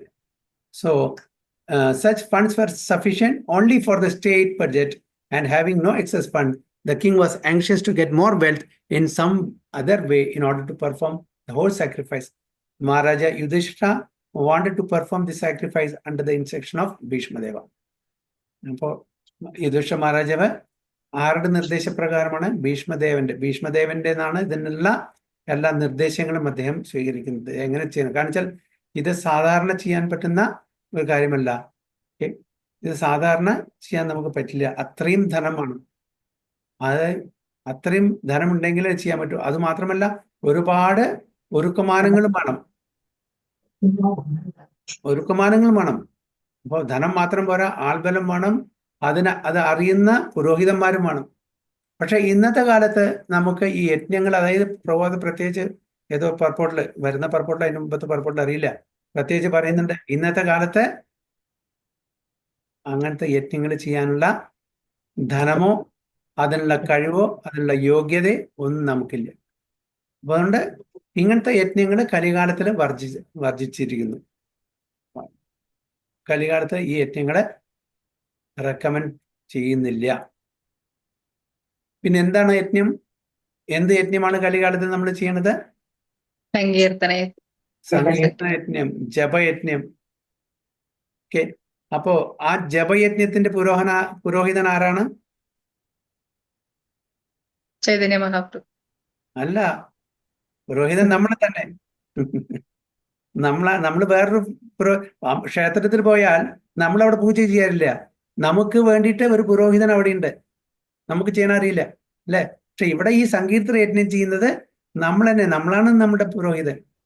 അതിന്റെ ആ ഒബ്ലേഷൻ, ഓക്കെ, യജ്ഞം ചെയ്യുമ്പോൾ നമ്മൾ സ്വാഹ പറഞ്ഞിട്ട് ഓരോ ഐറ്റംസും കൊടുക്കുന്നില്ലേ? ആ ചട്ടുകം അല്ലെങ്കിൽ ആ സ്പൂണ്, അതെന്താണ്?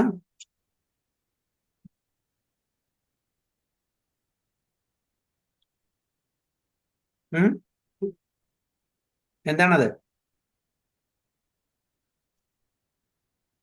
നമ്മൾ ഒബ്ലേഷൻ ചെയ്യില്ലേ? സ്വാഹ സ്വാഹ എന്നിട്ട് ഓരോ ഐറ്റംസ് ഇട്ടില്ലേ യജ്ഞകുണ്ടത്തില്? അതിന് ഒരു സ്പൂണ് ഏ അല്ല ഗീ അതെ അത് ഇടുന്ന അത് ആ ഉപകരണം എന്താണ്? നമ്മൾ പുരോഹിതൻ ആ സ്പൂൺ മാല, ഏ ജപമാല, ജപമാല. അല്ല അല്ല അല്ല ആ യെസ് യെസ് യെസ് ആരാ പറഞ്ഞത്? നാവാണ്. നമ്മുടെ നാവാണത്. ഹരേ കൃഷ്ണ കൃഷ്ണ കൃഷ്ണ ഹരേ ഹരേ ഹരേ രാമ രാമ രാമ ഹരേ ഹരേ അല്ലേ? അപ്പൊ യജ്ഞ വേദി എന്താണ്? യജ്ഞവേദി നമ്മുടെ ചെവി.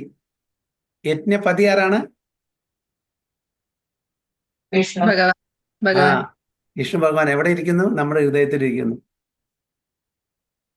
അല്ലെ? അപ്പൊ നാമസങ്കീർത്തനം യജ്ഞം ചെയ്യാൻ, നാമസങ്കീർത്തനം യജ്ഞം ചെയ്യാൻ, ജപയജ്ഞം ചെയ്യാൻ നമുക്ക് ഒരാളുടെയും ആവശ്യമില്ല. ഒരാളുടെയും ആവശ്യമില്ല. പൈസയുടെ ആവശ്യമില്ല. യജ്ഞവേദി വേണ്ട, ബ്രാഹ്മണന്മാര് വേണ്ട, ഓക്കെ, ഒരു ഇൻഗ്രീഡിയൻസും വേണ്ട, എല്ലാം നമുക്ക് ചെയ്യാൻ പറ്റും. എന്നിട്ടും നമുക്കത് നമ്മൾ ചെയ്യുന്നില്ല. ആലോചിച്ച് നോക്കൂ ഈ കലികാലത്തിലെ വൈഭവം. ഒരു പൈസയുടെ ആവശ്യമില്ല, ഒരു പുരോഹിതന്റെ ആവശ്യമില്ല, ഒരു സാമഗ്രികളുടെ ആവശ്യമില്ല. നമുക്ക് ഭഗവാൻ ഒരു നാവ് തന്നിട്ടുണ്ട്. അത് മാത്രം ഉപയോഗിച്ചിട്ട് നമുക്ക് ഭഗവാന്റെ നാമം ഹരേ കൃഷ്ണ കൃഷ്ണ കൃഷ്ണ ഹരേ ഹരേ ഹരേ രാമ രാമ രാമ ഹരേ ഹരേ ഇത് ജപിക്കാനുള്ള ആ ഒരു സന്നദ്ധത, ഒരു മനസ്സ് നമുക്ക് ഇല്ല ഇന്നത്തെ കാലത്ത്. ഇതാണ് കലികാല വൈഭവം. നമുക്ക് ബാക്കി എല്ലാത്തിനും സമയമുണ്ട്, എല്ലാത്തിനും സമയമുണ്ട് അല്ലെ? എന്തിനാ സമയമില്ലാത്തത്? എല്ലാത്തിനും. പക്ഷെ ഭഗവാന്റെ നാമം ജപിക്കാൻ വേണ്ടി, ഭഗവാന്റെ ഭക്തിയുത സേവനം ചെയ്യാൻ വേണ്ടി പറഞ്ഞാൽ അയ്യോ പ്രഭു അല്ലെങ്കിൽ മാതാജി നമുക്ക് സമയമില്ല, കുട്ടികളെ സ്കൂളിൽ പറഞ്ഞേക്കണം, അവരുടെ കാര്യങ്ങൾ നോക്കണം, ഓഫീസിൽ പോകണം, അടുത്ത വീട്ടിലെ കാര്യങ്ങൾ നോക്കണം, ബന്ധുക്കളുടെ കാര്യം നോക്കണം, ഇതെല്ലാം പറഞ്ഞ് ഇനി ഇല്ലാത്ത എല്ലാ ഒഴിവുകളും ഉണ്ടായിരിക്കും. പക്ഷെ ഈ കാര്യത്തിന് മാത്രം സമയമില്ല. ഇതാണ് കലികാലത്തിലെ എല്ലാവരുടെയും. ഇതെല്ലാം എന്താണ്? മുടന്തൻ ന്യായങ്ങളാണ്. If there is a will there is a way. വേണമെങ്കിൽ ചക്ക വരുമേലും കഴിക്കും അല്ലേ? അപ്പോൾ നമുക്ക് നമ്മളുടെ ദിനചര്യകളുടെ ഒന്നും മാനേജ് ചെയ്യാൻ പറ്റുമെങ്കിൽ എന്നാൽ രാവിലെ മുതൽക്ക് വൈകുന്നേരം വരെയുള്ള ആ ആക്ടിവിറ്റീസ് ഒന്ന് ജോട്ട് ഡൗൺ ചെയ്തിട്ട് ഏതാണ് നമ്മൾ ഏത് കാര്യത്തിനാണ് നമ്മൾ കൂടുതൽ സമയങ്ങൾ ചെലവഴിക്കുന്നത്, അനാവശ്യമായിട്ട് നമ്മൾ ഏത് കാര്യത്തിലാണ് ഏർപ്പെടുന്നത്, ഇതെല്ലാം കട്ട് ഡൗൺ ചെയ്താൽ നമുക്ക് ഇഷ്ടം പോലെ സമയം കിട്ടും. പക്ഷെ നമ്മളെന്താണ് ഈ കലികാലത്തിലെ നമ്മളുടെ പ്രധാനപ്പെട്ട നെഗറ്റീവ് ക്വാളിഫിക്കേഷൻ? പ്രായേണ അല്പായുഷ സഭ്യ കലോ അസ്മിൻ യുഗേ ജനഃ മന്ദാഹ സുമന്ദമതയോ മന്ദഭാഗ്യ യുവതരത. കലികാലത്തിലെ എല്ലാവരും നമ്മളെല്ലാവരും എന്താണ്? ആദ്യത്തെ കാര്യം എന്താണ്? നമുക്ക് മടി, ലേസിനെസ്, ലെത്താർജി അല്ലെ? മന്ദഭാഗ്യ, നമുക്ക് ഭാഗ്യമില്ല. പിന്നെ നമ്മളുടെ ബുദ്ധി അത് വികസിച്ചിട്ടില്ല ഇപ്പോഴും. ഇത്ര വയസ്സായിട്ട് നമ്മുടെ ബുദ്ധി വികസിച്ചിട്ടില്ല. നമ്മൾ ഇപ്പോഴും ചെറിയ ചെറിയ കാര്യങ്ങൾക്ക് വേണ്ടിയിട്ട് വഴക്കടിക്കുന്ന ആൾക്കാരാണ്. വലിയ വലിയ കാര്യങ്ങൾ ഒരു ഇതുണ്ട്, അതായത് ഈച്ച മുമ്പിൽ കൂടെ പോകാൻ പാടില്ല, ആന പിന്നിൽ കൂടെ പോയാലും കുഴപ്പമില്ല എന്ന്. അതായത് ചെറിയ കാര്യങ്ങള് നമ്മൾ വലുതായിട്ട് ബലൂൺ ആയിട്ട് അത് വലുതായിട്ട് കാണിക്കും. വലിയ കാര്യങ്ങൾ അതിന് നമ്മൾ മൈൻഡ് ചെയ്യുകയും ചെയ്യില്ല. അതാണ് കഴിഞ്ഞു പോയ കാര്യങ്ങളെ പറ്റിയിട്ടും വരാൻ പോകുന്ന കാര്യങ്ങളെ പറ്റിയിട്ട് ആലോചിച്ച് നമ്മൾ സമയം നമ്മളുടെ ആ ജീവിതം മുഴുവൻ. എന്നാൽ ഇപ്പോൾ പ്രസന്റ്ലി ഇപ്പോൾ നമ്മൾ എന്താണ് ചെയ്യേണ്ടത്, എങ്ങനെ ജീവിക്കണം, അത് മറന്നു. അതായത് lamenting, worrying about the future, lamenting about the past. ഇതാണ് നമ്മൾ ചെയ്യുന്നത്. അപ്പൊ പ്രസന്റ്ലി നമ്മൾ ഇപ്പോ വർത്തമാന കാലത്തിൽ നമ്മൾ ജീവിക്കുന്നില്ല. നമ്മളെപ്പോഴും ഭൂതകാലത്തിലോ അല്ലെങ്കിൽ ഭാവിയിലാണ് നമ്മൾ ജീവിക്കുന്നത്. അപ്പൊ അതുകൊണ്ട് ഇവിടെ നമ്മളെല്ലാവരും ചെയ്യേണ്ട ഒരു കാര്യം, നമ്മുടെ സമയത്തിനെ ഒന്ന് മാനേജ് ചെയ്യണം. രാവിലെ മുതൽ വൈകുന്നേരമുള്ള ആ സമയത്തിനെ നമ്മൾ മാനേജ് ചെയ്യാൻ പഠിക്കണം. ഒരുപാട് അനാവശ്യമായിട്ട് നമ്മൾ സമയം ചെലവഴിക്കുന്നുണ്ടാവും. അതിനെ മാനേജ് ഇഷ്ടം പോലെ നമുക്ക് സമയം കിട്ടും. ഈവൻ ഓഫീസിൽ പോകുന്ന ആൾക്കാരാണെങ്കിൽ ശരി, പല ആൾക്കാരും ഓഫീസിൽ പോയാൽ സമയമില്ല. എന്തായാലും നമ്മൾ ഒരു ജോലിയുടെ ഇടയിൽ ഒരു 5 മിനിറ്റ് അല്ലെങ്കിൽ 2 മിനിറ്റ് ആ സമയത്തെങ്കിലും ഭഗവാന്റെ നാമം ചെല്ലാം. അപ്പോഴും ചെയ്യാം. നമ്മുടെ ഗുരു മഹാരാജ് പറയുന്നത്, അതായത് മഹാവരാഹപ്രഭു പറയുന്നത്, ഓരോ അതായത് ഓരോ വായൽ കഴിക്കുന്ന ഓരോ ഭക്ഷണത്തിന്റെ ഇടയിലും ഒരു മഹാമന്ത്രം ചൊല്ലും. ഒരു പ്രാവശ്യം സ്പൂണോട് കൊടുക്കും, അത് കഴിഞ്ഞ് കഴിഞ്ഞാൽ ഹരേ കൃഷ്ണ മന്ത്രം, പിന്നെ അടുത്തതിൽ വീണ്ടും അങ്ങനെ ഒരു മിനിറ്റ് പോലും കൂടിയിട്ട് വെറുതെ ഇരിക്കില്ല. എപ്പോഴും ഭഗവാന്റെ സ്മരണ, ഭഗവാന്റെ കാര്യങ്ങളെ, ഭഗവാന്റെ നാമം, ഭഗവാന്റെ ആക്ടിവിറ്റീസിൽ. അപ്പൊ നമ്മൾ അങ്ങനെ ചെയ്യാൻ പറ്റില്ലെങ്കിലും അറ്റ്ലീസ്റ്റ് എക്സ്ക്ലൂസീവായിട്ട് നമുക്ക് ഭഗവാന്റെ നാമം ജപിക്കാനുള്ള സമയം, പിന്നെ എപ്പോഴൊക്കെ സാധിക്കുന്നു അപ്പോഴൊക്കെ ഭഗവാനെ സ്മരിക്കാനും നമ്മൾ ആലോചിക്കണം. അതാണ് നമ്മളുടെ വേദങ്ങളിലും പറഞ്ഞിരിക്കുന്നത്, സ്മർത്തവ്യം സതതം വിഷ്ണുർ വിസ്മർത്തവ്യം ന ജാതുജിത് സർവേ വിധി നിഷേധാസ്യു ഏതയോർ ഏവ കിങ്കര. Always remember Krishna, never forget Krishna. ഈ 2 ആദർശങ്ങളുടെ ആണ് അടിസ്ഥാനപരമായിട്ട് ബാക്കി എല്ലാ നിർദ്ദേശങ്ങളും ആദർശങ്ങളും പ്രിൻസിപ്പിളും എല്ലാം ഈ 2 പ്രിൻസിപ്പിളിനെ ആസ്പദമായിട്ടാണ് ഉള്ളത്. ഇത് ഒരിക്കലും നമ്മൾ മറക്കാൻ പാടില്ല. ഭഗവാന്റെ നാമം മാത്രമേ നമ്മളെ ഇവിടുന്ന് കരകയറ്റുള്ളൂ. ഇന്നത്തെ ഈ കലിയുഗത്തിന്റെ കാര്യം സ്പെസിഫിക്കലി നാമചിന്താമണി കൃഷ്ണ ചൈതന്യ രസ വിഗ്രഹ പൂർണ്ണശുദ്ധവും നിത്യത്വം അഭിന്നത്വം നാമനാമിനം എന്നാണ് പറയുന്നത്. നാമചിന്താമണിയാണ്, അത് ചിന്താമണിയാണ്. അത് എന്ന് നമ്മൾ ആഗ്രഹിക്കുന്നു അത് നടത്തപ്പെടും. നാമചിന്താമണി കൃഷ്ണ ചൈതന്യ രസവിഗ്രഹ. എല്ലാ രസങ്ങളും ഉള്ള ഒരു ട്രാൻസെൻഡന്റൽ മെലോസ് ഉള്ള ഒരു ഫോമാണ് ആ നാമത്തിന്. നാമപ്രഭു എന്നാണ് നമ്മൾ പറയുന്നത്. നാമം വെറും ഒരു വാക്കായിട്ട് നമ്മൾ കാണാൻ പാടില്ല. നാമപ്രഭു ഇസ് എ പേഴ്സണാലിറ്റി. പൂർണ്ണശുദ്ധോ, അത് മുഴുവനും പ്യുവറാണ്. പ്യുവറാണ് in the sense pure mode of ഗുഡ്നെസ്സിലാണ്. അത് ഈ 3 ഗുണങ്ങളിൽ അകപ്പെട്ടിട്ടില്ല നാമം. ഭഗവാന്റെ നാമം ഈ 3 ഗുണത്തിന്റെ അധീനത്തിലല്ല. നിത്യമുക്തോ, always liberated. Again it is beyond the 3 modes of material nature. അതീന്ദ്രിയമാണ്. Always pure, always liberated. അഭിന്നത്വം നാമനാമിനും. ഈ നാമവും നാമിയും തമ്മിൽ യാതൊരു അന്തരവും ഇല്ല. ഭഗവാന്റെ നാമവും ഭഗവാനും തമ്മിൽ യാതൊരു അന്തരവും ഇല്ല എന്നാണ് പറയുന്നത്. കാരണം അത് ട്രാൻസെൻഡന്റലാണ്, ദിവ്യമായിട്ടുള്ളതാണ്. ഭൗതിക തലത്തിലുള്ള ഒന്നും ഐഡന്റിക്കൽ അല്ല. ആ നാമവും അതിന്റെ അതായത് ആ വാക്കും ആ സബ്സ്റ്റൻസും ഐഡന്റിക്കൽ അല്ല. നേരെ മറിച്ച് ദിവ്യ തലത്തിലുള്ള എല്ലാം അത് ഐഡന്റിക്കലാണ്. ഭഗവാനും ഭഗവാന്റെ നാമവും തമ്മിൽ യാതൊരു വ്യത്യാസമില്ല, ഐഡന്റിക്കലാണ്. അതുകൊണ്ടാണ് ഹരേ കൃഷ്ണ മഹാമന്ത്രം നമ്മൾ ചൊല്ലുമ്പോൾ ഭഗവാൻ നമ്മുടെ നാവിൽ വന്ന് നൃത്തം ചെയ്യുന്ന പറയുന്നത്. അതാണ് വ്യത്യാസം. അഭിന്നമാണ്, യാതൊരു വ്യത്യാസമില്ല. അപ്പം ഈ കലികാലത്തില് ഭഗവാൻ ഇവിടെ അവതരിക്കുന്നത് എന്താണ്? കലികാലെ നാമരൂപേ കൃഷ്ണ അവതാര എന്നാണ് പറഞ്ഞിരിക്കുന്നത്. കലികാലത്തില് നാമരൂപത്തിലാണ് കൃഷ്ണൻ അവതരിക്കുന്നത്. അതാണ് യജ്ഞാനാം ജപയജ്ഞോസ്മി എന്ന് പറയുന്നത്. എല്ലാ യജ്ഞങ്ങളിലും ജപയജ്ഞ അതാണ് ഏറ്റവും ശ്രേഷ്ഠമായിട്ടുള്ളത്.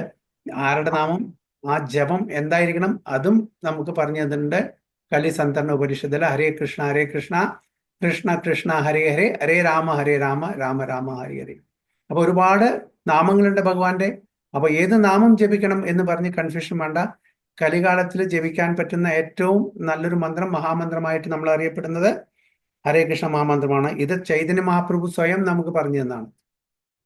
ഭഗവാൻ സ്വയം ചന്നവതാരത്തില്, ഇടൻ അവതാരത്തില് ഒരു ഭക്തനായിട്ട് വന്ന് നമുക്ക് പറഞ്ഞു തന്നിരിക്കുന്ന ഒരു മന്ത്രം.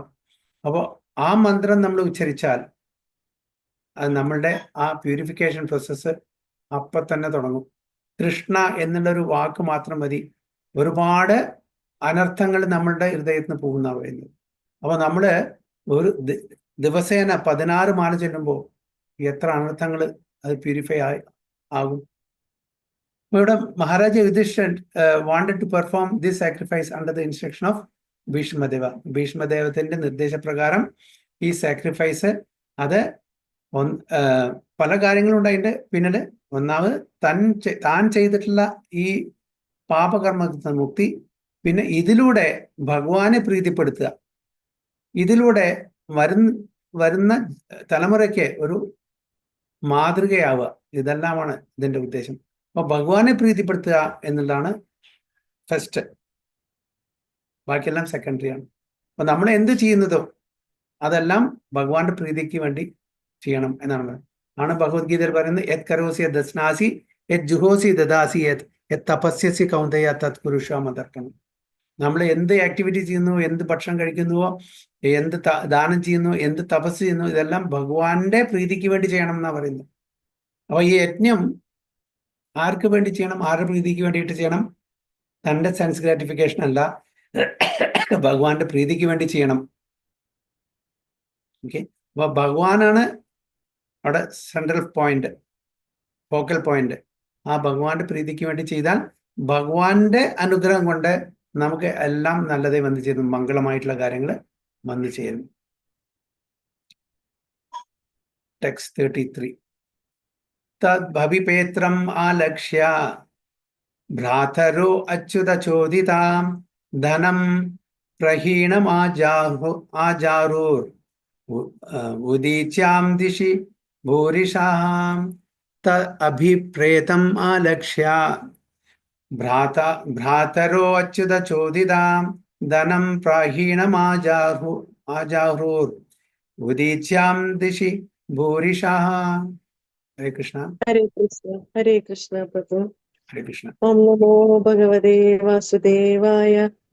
തദഭിപ്രേതമാലക്ഷ്യ ഭ്രാതരോച്യുത ചോദിതാനം പ്രഹീണമാജാഹുർ ഉദീച്യാം ദിശി ഭൂരിശഃ. വിവർത്തനം ബൈ ശ്രീല ഭക്തിവേദാന്ത ശ്രീല പ്രഭുപാദ് കി ജയ്. മഹാരാജാവ് യുധിഷ്ഠിരന്റെയും ഭ്രാതാക്കളുടെയും മനോവിചാരം ഗ്രഹിച്ച അപ്രമാദഗതിയായ ഭഗവാൻ ശ്രീകൃഷ്ണൻ ഉപദേശിച്ചതുപോലെ അവർ വടക്കേ ദിക്കിൽ നിന്നും മരുത്ത രാജാവ് ഉപേക്ഷിച്ചു പോയ സമ്പത്തിൽ നിന്നും യഥേഷ്ടം ധനം സംഭരിച്ചു. Hare Krishna Prabhuji. Thank you so much. Very good. Understanding the hearty wishes of the king, his brothers, as advised by the infallible Lord Krishna, collected sufficient riches from the north left by King Maruta. അപ്പോ ഈ ആഗ്രഹങ്ങൾ, അതായത് യുധിഷ്ഠിര മഹാരാജാവിന്റെ ആഗ്രഹം, അശ്വമേധ യജ്ഞം ചെയ്യണം എന്നുള്ള ആഗ്രഹം, തൻ്റെ സഹോദരന്മാരും പിന്നെ ഭഗവാൻ അച്യുതൻ, ഇൻഫാലിബിൾ ലോർഡ് അച്യുതൻ എന്നാ പറയുന്നത് അല്ലെ, ആ കൃഷ്ണന്റെ ആദേശപ്രകാരം, ആഗ്രഹപ്രകാരം ധനം സംഭരിക്കാൻ വേണ്ടിയിട്ട് എവിടുന്ന് ഫ്രം ദ നോർത്ത്. അപ്പൊ എവിടുന്നാണ്? ഇവിടെ പ്രത്യേകം ലെഫ്റ്റ് ബൈ കിങ് മരുത്ത. അപ്പൊ അങ്ങനത്തെ ഒരു രാജാവ് ഉണ്ടായിരുന്നു. നോർത്തേൺ ദിശി ഡയറക്ഷൻ ഭൂരിഷ സഫിഷ്യന്റ്, അതിനുള്ള ആവശ്യമായിട്ടുള്ള ധനം സംഭരിക്കാൻ വേണ്ടിയിട്ട് നോർത്തിലേക്ക് പോയി. അപ്പോൾ ഇവിടെ പ്രഭാത പറഞ്ഞതിന്റെ പ്രത്യേകം ലെഫ്റ്റ് ബൈ കിങ് മരുത്ത. ആരാണ് ഈ മരുത്ത എന്ന് നമുക്ക് നോക്കാം.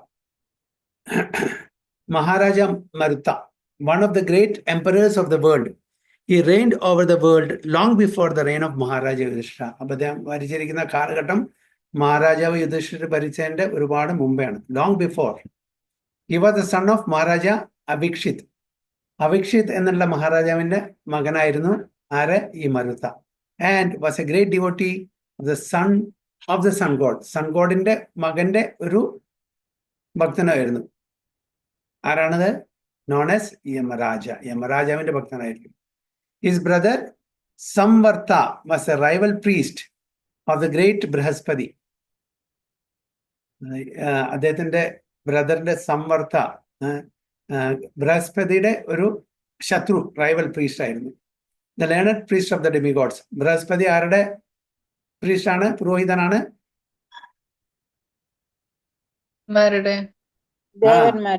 ദേവന്മാരുടെ. ശുക്രാചാര്യരോ? അസുരന്മാരുടെ. So he conducted one sacrifice. Yes, he conducted one sacrifice called Shankara Yajna. ഒരു സാക്രിഫൈസിന്റെ പേരാണ്. By which the Lord was so satisfied that he was pleased to hand over to him the charge of a mountain peak of gold. ഒരു sacrifice, ഒരു യജ്ഞം ചെയ്തപ്പോൾ ഭഗവാൻ വളരെ തൃപ്തനായിട്ട് എന്താണ് കൊടുത്തത്? മൗണ്ടൻ പീക്ക് ഓഫ് ഗോൾഡ്, ഒരു പർവ്വത ശിഖരം മുഴുവന് ഗോൾഡ് കൊടുത്തു എന്ന് പറഞ്ഞു. So this peak of gold is somewhere in the Himalayan mountains. ആർക്കെങ്കിലും തെരഞ്ഞു പോകണമെന്നുണ്ടോ? ഇപ്പോഴുണ്ട് ദിസ് പീക്ക് ഓഫ് ഗോൾഡ്. ഇപ്പോഴും ആ പർവ്വത ശിഖരം, ഗോൾഡിന്റെ, സ്വർണത്തിന്റെ പർവ്വത ശിഖരം ഇപ്പോഴും ഉണ്ട്. എവിടെ? Somewhere in the Himalayan mountain. എവിടെന്ന് പ്രബോധ പറഞ്ഞിട്ടില്ല.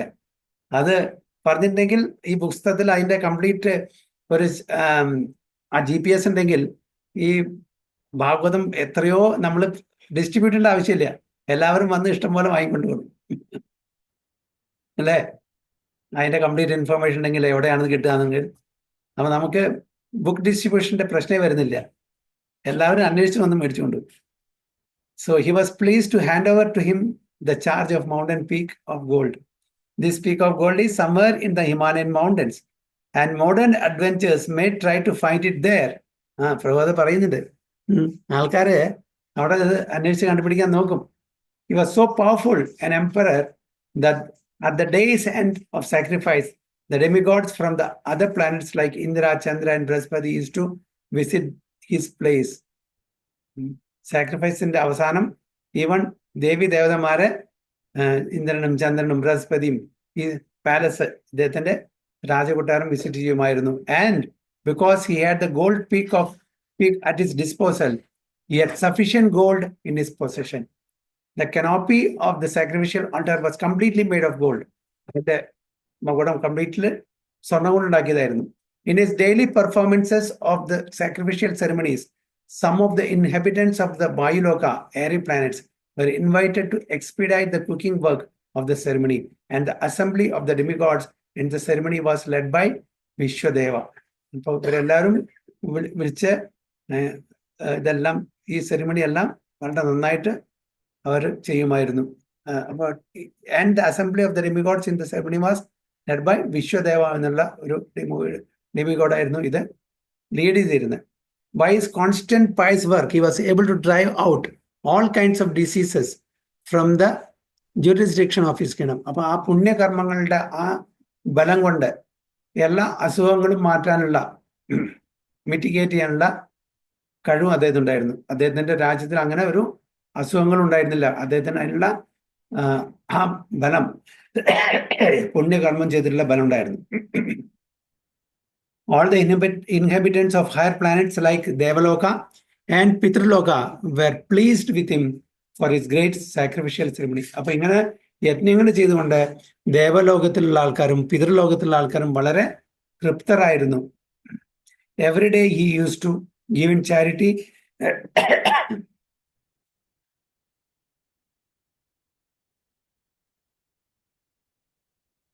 Every day he used to give in charity to the learned Brahmanas such things as beddings, seats, conveyances, and sufficient quantities of gold. അപ്പോൾ ചാരിറ്റി ദാനമായിട്ട് ഇവർക്ക് എല്ലാവർക്കും എന്താ ബെഡിങ്സ്, സീറ്റ്സ്, പോയി വരാനുള്ള ചെലവുകൾ, പിന്നെ ഇഷ്ടം പോലെ ഗോൾഡും കൊടുക്കുമായിരുന്നു ചാരിറ്റിയിൽ. അപ്പൊ അത്രയും അദ്ദേഹത്തിന്റെ ഒരു സ്റ്റോക്ക് ഉണ്ട്. കാരണം മൗണ്ടൻ പീക്ക് ഓഫ് ഗോൾഡ് ആണ്.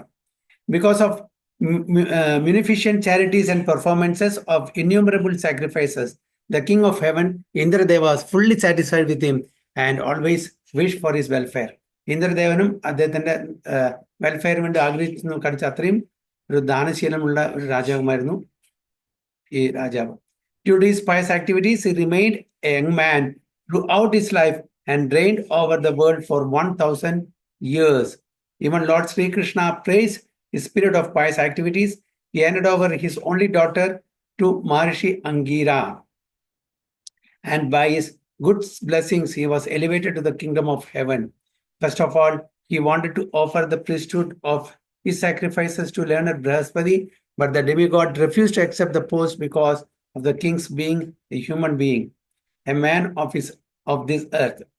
He was very sorry for this, but on the advice of Narada Muni, he appointed Samvarta to this post, and he was successful in his mission. The success of a particular type of sacrifice completely depends on the priest in charge. In this age, all kinds of sacrifice are forbidden because there is no learned priest among the so-called Brahmanas. നേരത്തെ പറഞ്ഞ പോലെ ഇന്നത്തെ കാലത്ത് ഇന്നത്തെ യുഗത്തില് കലിയുഗത്തില് learned Brahmanas ഇതിന് യോഗ്യതയുള്ള ബ്രാഹ്മണന്മാര് ഇല്ല. Unfortunately ഇന്നത്തെ കാലത്തെ ബ്രാഹ്മണാസ് ഓൺലി ബൈ ബർത്ത്, അവര് ബ്രാഹ്മണ കുടുംബത്തിൽ ജനിച്ചു എന്നുള്ള ഒരു ക്വാളിഫിക്കേഷൻ മാത്രമേ ഉള്ളൂ.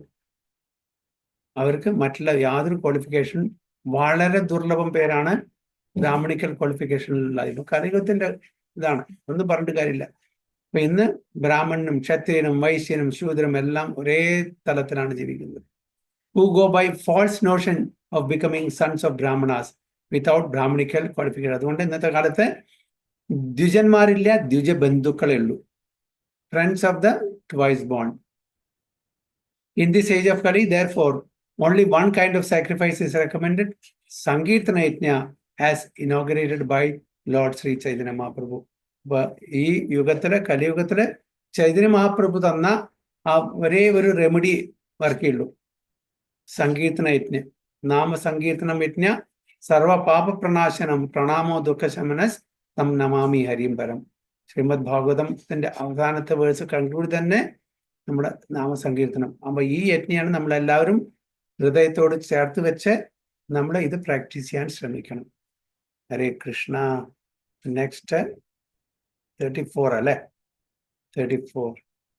വാഞ്ചാകൽപതരൂപ്യശ്ച കൃപാ സിന്ധുഭ്യവ ച പതിതാനാം പാവനേഭ്യോ വൈഷ്ണവേഭ്യോ നമോ.